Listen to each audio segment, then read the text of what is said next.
오늘은 마태복음 13장에 나오는 가라지 비유에 대한 말씀을 나누도록 하겠습니다. 이 비유는 마태복음에만 나오지만 이 비유의 말씀이 기록된 바로 전에 씨 뿌리는 비유에 대한 말씀을 해주시고 바로 이어서 이 비유를 말씀하신 것입니다. 마태복음 13장 24절부터 30절의 말씀입니다. 예수께서 그들 앞에 또 비유를 들어 이르시되 천국은 좋은 씨를 제 밭에 뿌린 사람과 같으니 사람들이 잘 때에 그 원수가 와서 곡식 가운데 가라지를 덧뿌리고 갔더니 싹이 나고 결실할 때에 가라지도 보이거늘 집 주인의 종들이 와서 말하되 주여 밭에 좋은 씨를 뿌리지 아니하였나이까? 그런데 가라지가 어디서 생겼나이까? 주인이 이르되 원수가 이렇게 하였구나. 종들이 말하되 그러면 우리가 가서 이것을 뽑기를 원하시나이까? 주인이 이르되 가만두라. 가라지를 뽑다가 곡식까지 뽑을까 염려하노라. 둘 다 추수 때까지 함께 자라게 두라. 추수 때에 나가 내가 추수꾼들에게 말하기를 가라지는 먼저 거두어 불사르게 단으로 묶고 곡식은 모아 내 곡간에 넣으라 하리라. 아멘.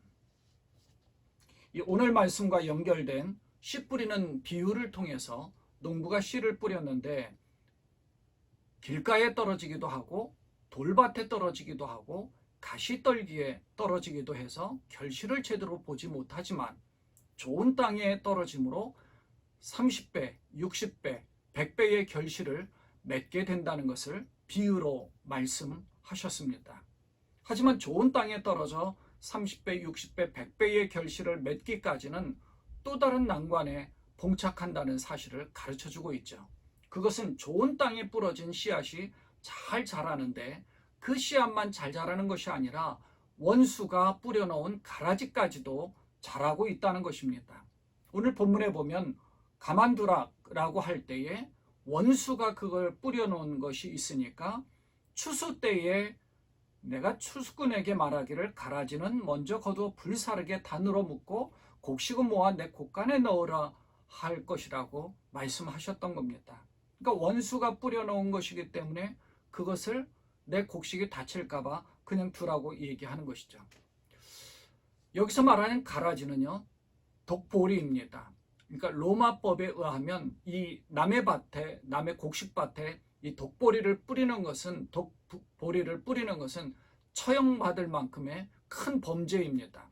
그만큼 이 가라지로 인해서 좋은 씨가 잘 자라지 못하기 때문에 그렇습니다.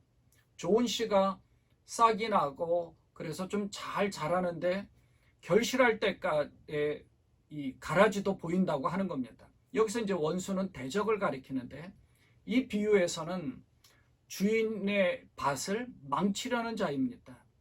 원수가 뿌린 이 가라지로 인해서 주인의 밭은 그가 의도한 적도 없고 원하지도 않는 불순물이 마구 섞이게 된 겁니다. 이런 상태에 주인뿐만 아니라 종들도 의아해합니다. 주여, 밭에 좋은 씨를 뿌리지 아니하였나이까? 그런데 가라지가 어디서 생겼나이까? 주인이 이르되 원수가 이렇게 하였구나. 분명하게 대답한 것이 원수가 이렇게 했다는 겁니다.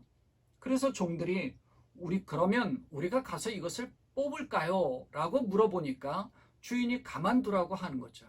왜냐하면 가라지를 뽑다가 곡식까지 다치게 될까? 곡식까지 잘못해서 뽑힐 수도 있으니까 그걸 염려하는 거죠.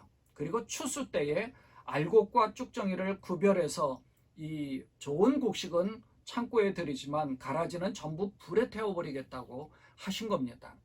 예수님은 이 가라지 비유를 통해서 하나님의 백성이 조심하라고 권면한 것입니다.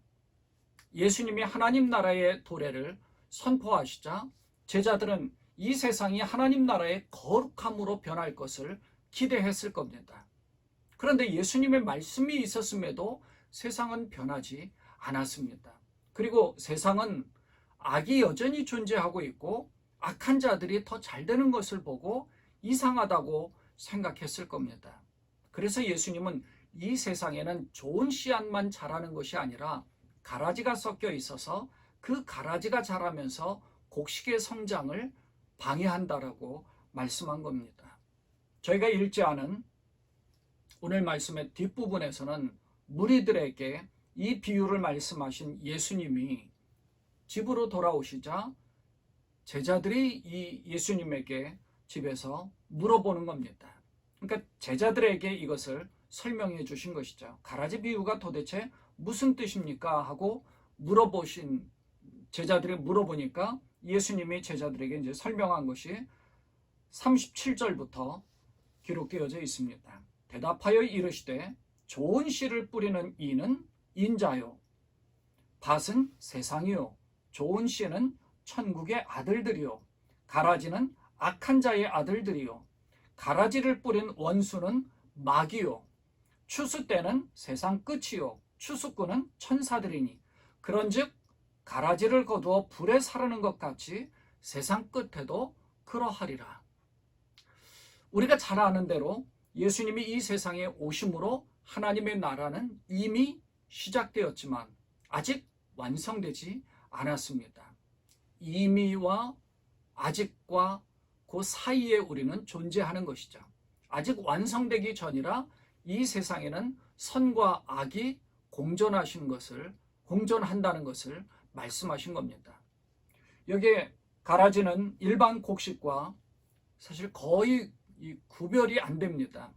이 가라지는 곡식보다 더 질긴 생명력을 가졌기에 뿌리를 더 깊이 내리고 영양분을 섭취합니다. 그리고 이 가라지의 뿌리가 이 곡식을 감고 있기 때문에 가라지를 뽑을 때는 곡식까지 같이 뽑혀질 수 있다는 거죠.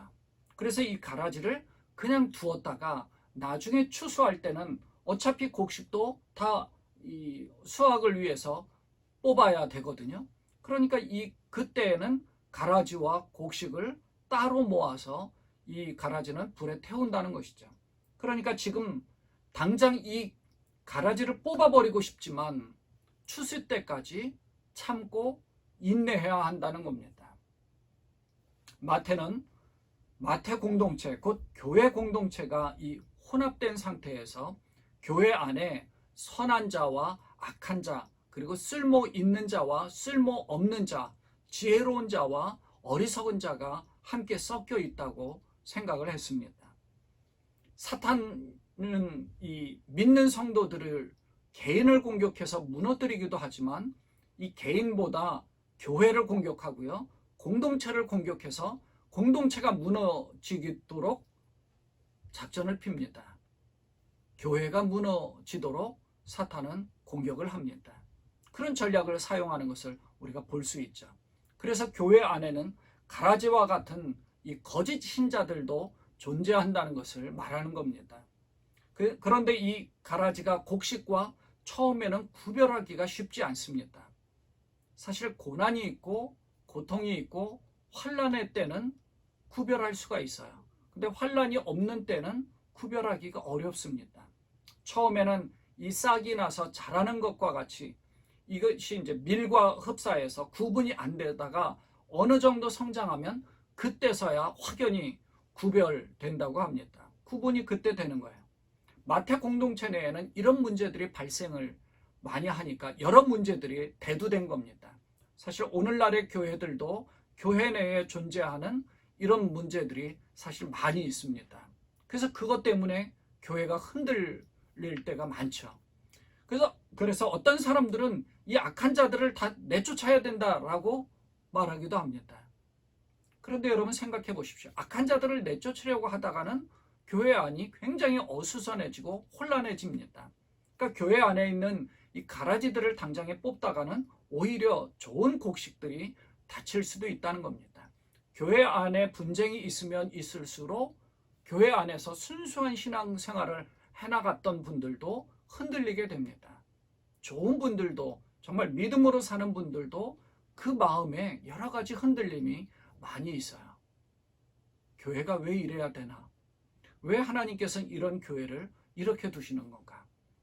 그래서 교회 안에 이 가라지들을 당장에 뽑다가는 오히려 좋은 곡식들을 다칠 수도 있기 때문에 함부로 제거해서는 안 된다고 가르쳐 주는 거죠. 그래서 고린도전서 4장 5절에서 바울도 이렇게 고린도 교회에 권면합니다. 그러므로 때가 이르기 전 곧 주께서 오시기까지 아무것도 판단하지 말라. 그가 어둠에 감추인 것들을 드러내고 마음의 뜻을 나타내시리니 그때에 각 사람에게 하나님으로부터 칭찬이 있으리라. 고린도 교회 분쟁이 여러 가지 많이 있으니까 누가 정말 올바른 신자고 누가 거짓 신자인지 모르는 겁니다. 잘못하면 굉장히 혼란스러워지는 거죠. 그래서 주께서 오셔서 좋은 곡식들은 칭찬하고 창고에 들어가지만, 그러나 거짓 선지자와 같은 거짓 신자들은 알곡과 쭉정이를 구별하듯이 그 쭉정이와 가라지들은 불에 태워 없애버린다는 겁니다. 그렇게 심판이 있다는 거죠. 가라지를 뽑는 일과 심판하는 일을 지금 당장 하지 말고 미루는 두 가지 이유가 있습니다. 첫째는 이 알곡과 가라지를 구별하기 위해서는 시간이 더 필요하기 때문입니다. 알곡과 가라지를 처음에는 말씀드렸듯이 구별하기가 매우 어렵습니다. 가라지의 모양이 비슷하기 때문에 잘못하면 좋은 곡식이 다칠 수 있기 때문에 차라리 그대로 두라는 겁니다.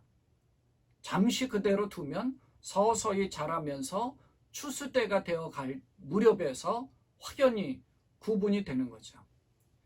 하나님이 이 세상에 존재하는 당신의 자녀들을 보호하시기 위해서 심판 때까지 악을 그대로 그냥 두시기로 결정하셨습니다. 악이 세상에 존재하는 이유입니다. 그 악을 없애려고 하다가 우리까지도 다칠 수 있기 때문에 그렇죠. 비록 가라지가 이 곡식의 성장을 방해한다 할지라도 진정한 곡식은 믿음으로 환난을 이겨내고 성장해서 알곡을 맺을 것입니다. 지금은 알곡과 가라지를 구별하기 어려운 때입니다. 악한 자들의 박해와 이 유혹은 믿음으로 사는 하나님의 자녀를 낙심시키거나 고통스럽게 할 것입니다. 그러나 하나님의 자녀는 모든 어려움을 이기고 하나님을 기쁘시게 하는 열매를 맺을 것입니다. 그리고 추수 때가 되면 그 가라지를 모아서 불에 태워버린다고 하였습니다. 이 교회 안에 섞여 있는 거짓 신자들이 정말 참 성도들의 영적 성장을 방해하는데, 겉으로는 참 성도와 거짓 성도, 참 신자와 거짓 신자를 구별하기 어렵지만 마지막 심판대에 가서는 결국 하나님의 심판이 거짓 신자들에게 임하게 될 것을 말씀하는 것입니다. 둘째, 알곡과 가라지를 구별하는 것은 추수꾼이 따로 있기 때문입니다. 가라지를 뽑을 자는 종들이 뽑는 것이 아니라 추수 때에 오는 추수꾼입니다.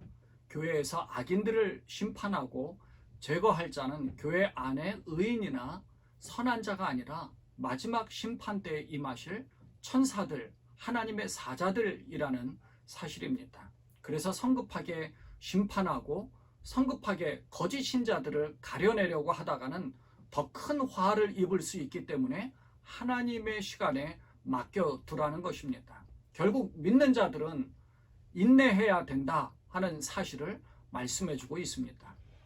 좋은 씨를 뿌려 성장한 알곡과 가라지를 그냥 놔두지만 결국 주인은 추수가 될 때까지 함께 자라도록 하고 두고 보자는 겁니다. 하나님은 우리를 가라지 같은 이 거짓 신자들과 함께 지내도록 그냥 놔두시는 것이 아닙니다. 다 지켜보고 계십니다. 왜냐하면 우리가 다칠 수 있기 때문에 지금은 그냥 놔두지만 추수 때에 하나님은 좋은 결실을 맺는 곡식과 가라지를 구별해서 좋은 곡식은 창고에, 그리고 가라지는 불태워 버린다고 말씀하셨습니다.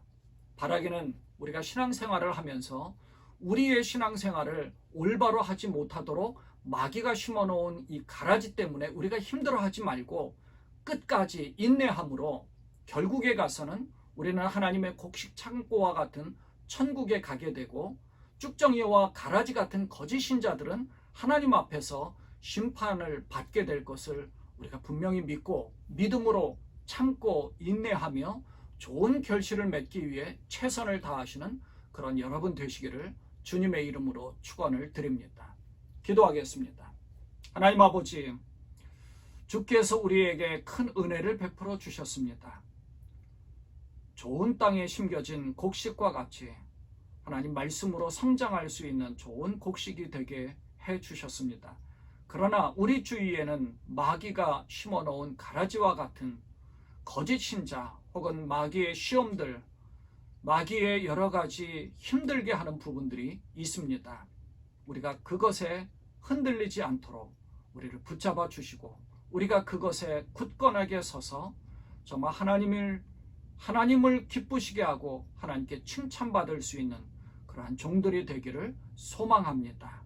하나님, 우리에게 이러한 믿음으로 인내하며 끝까지 참고 견딜 수 있는 그러한 믿음을 허락하여 주옵소서. 우리 주님 예수님의 이름으로 감사하며 기도드리옵나이다. 아멘.